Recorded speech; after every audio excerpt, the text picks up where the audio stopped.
Alright, you guys, I finally got around to putting a new starter on. It's called the big one, or no, it's called the tough one.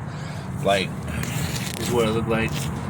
Here's the part numbers in case y'all need it. This thing will clear up. There we go.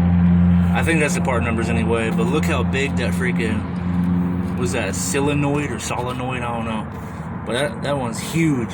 And I got it all hooked up, and I need to replace the knock sensor cable because it's all fucked up. But because my truck is on the curb, I can't really get up underneath there because I got 16s on this side and 20s on the other.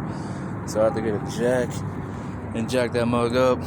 This wheel, it spins. But yeah, anyway, we got the new starter on. I gotta wait till Mom gets home so that way I can get the damn keys out of his car, so I can come out here and fiddle around with the damn timing so I can get my damn truck running, because we moving down to Alabama soon, baby.